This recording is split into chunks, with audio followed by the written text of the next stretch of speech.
Welcome to Love and Abuse, the show about helping you identify poisonous communication and toxic behavior. You deserve to be treated with respect and kindness. That's why it's important that you learn to pinpoint manipulative and controlling behavior so that you keep your power and your sanity. I'm your host, Paul Coliani.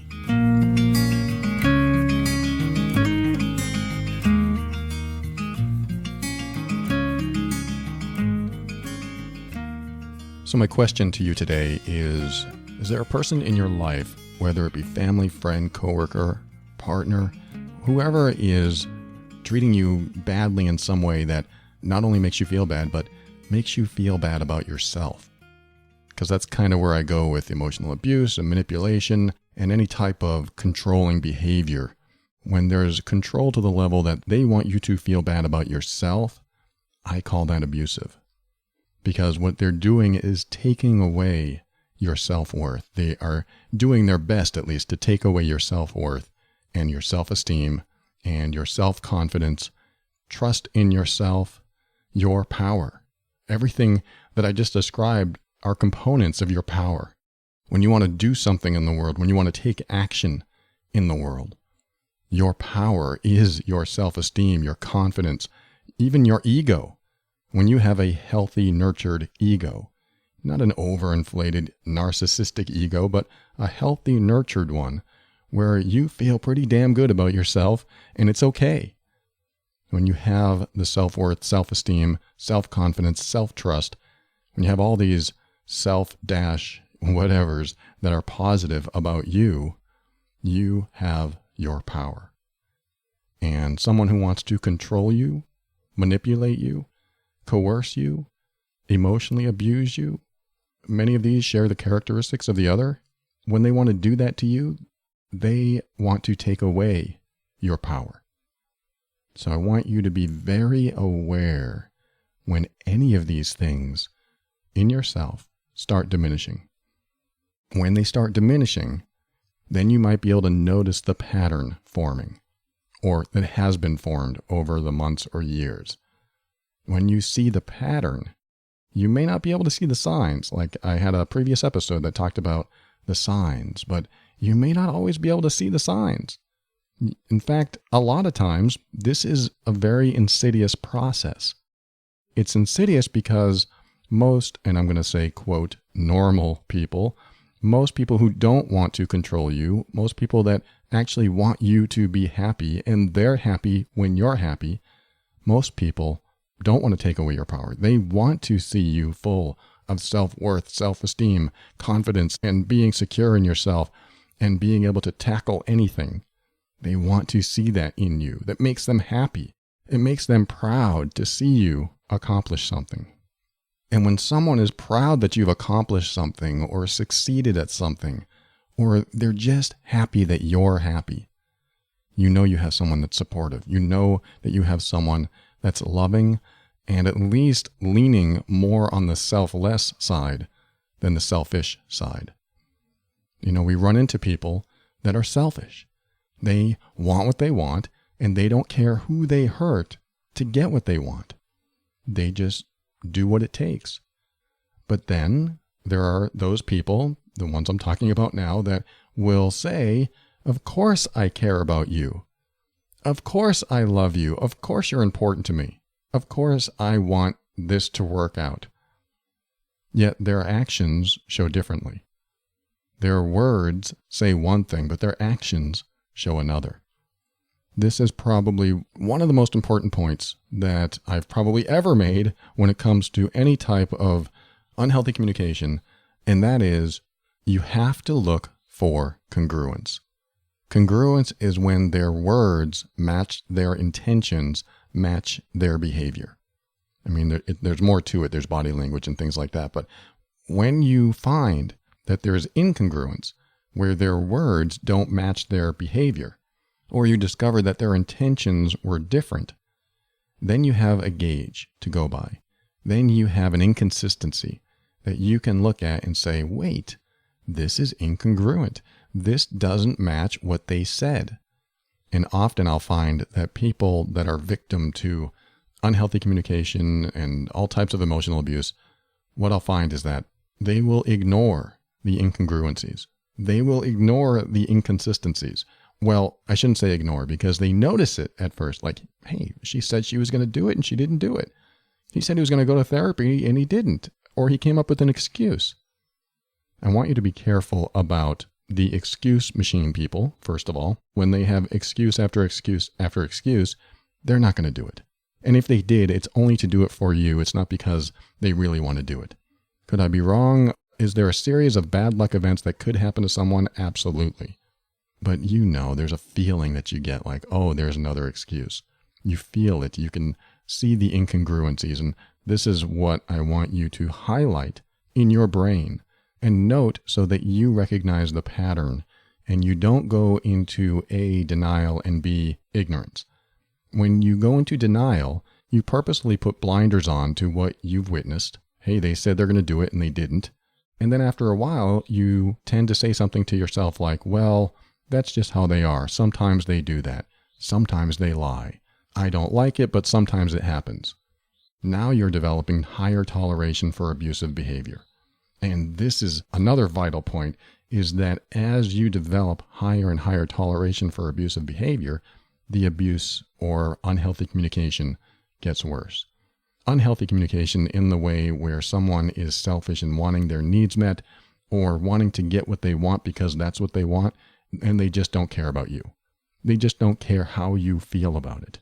It's the most unempathetic type of communication there is.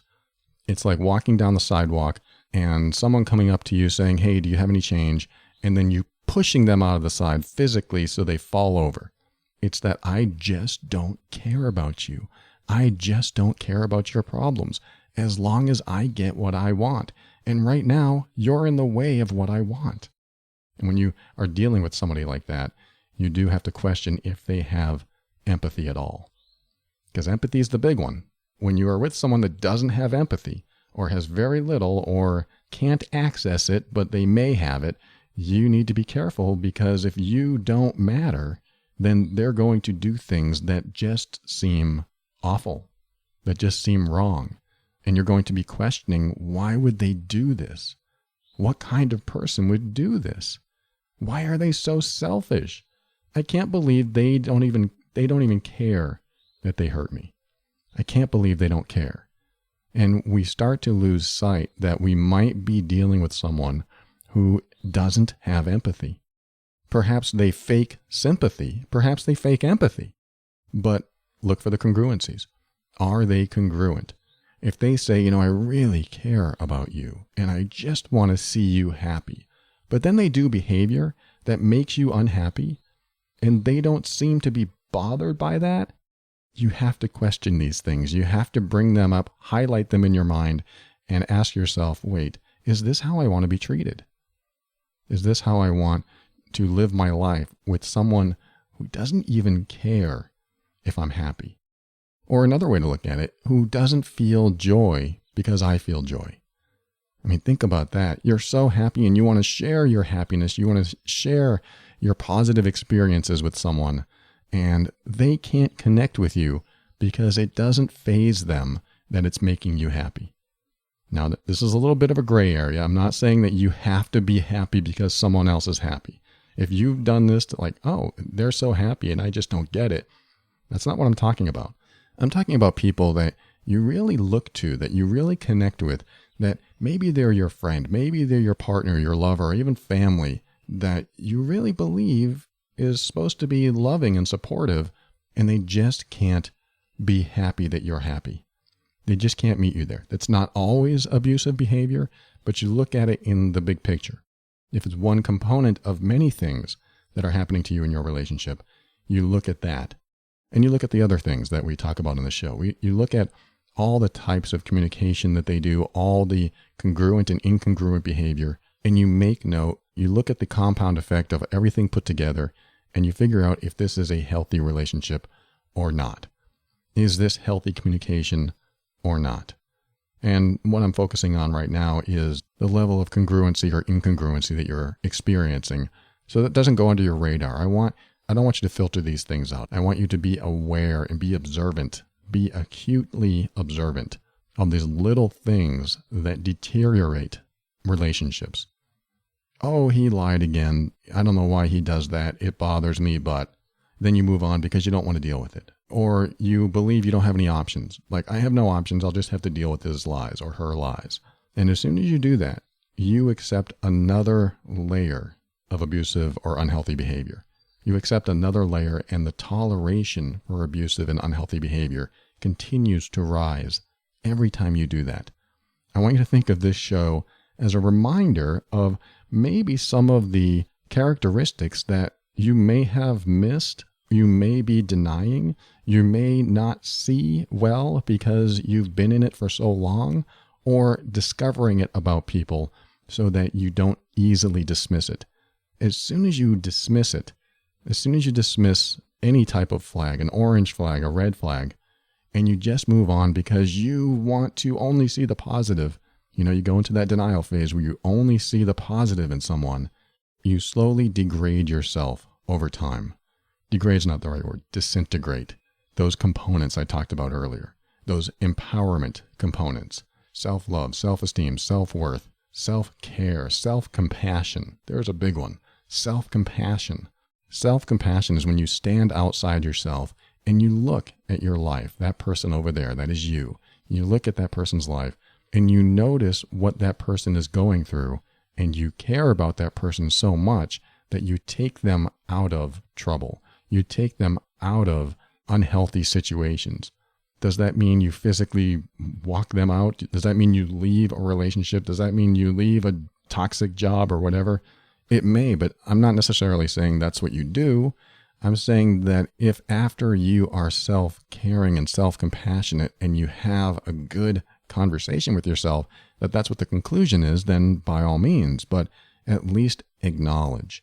Self-compassion involves acknowledging what's happening to you. Self-compassion involves looking at your life as your own best friend and saying, hey, look, what's happening here is not fair to you. It's not caring for you.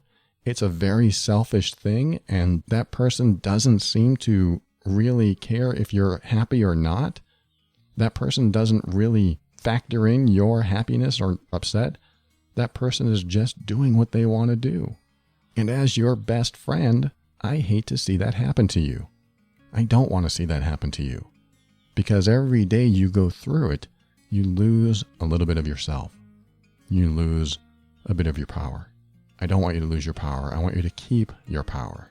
And even if you are in a situation that is just a little overwhelming, you can't get past it, you can't get out of it, I just want you to take note of these things. Take note of the incongruencies. Take note of the little ways that you disintegrate those empowering components of yourself. Take note of when that happens. Take note of your life. Take note of the specifics. Don't let them bypass. Don't go into denial. Be aware. Be your own coach. Be your own guide. Be your own best friend. And don't let the bad behavior of others get so buried and dismissed that you almost forget that they ever existed, because that's how it's been for so long. That's when we really lose ourselves. I don't want you to lose you. Love and Abuse is the official podcast of the Mean Workbook, which is an assessment and healing guide for difficult relationships. If you want to pinpoint the exact behaviors causing difficulties in your relationship, head over to loveandabuse.com. This show exists to remind you that you're not alone and you're not going crazy. You deserve to be treated with kindness and respect. You deserve honesty and sincerity. You deserve to be treated as worthy and significant, because you are. Thank you for joining me today. We'll talk again soon.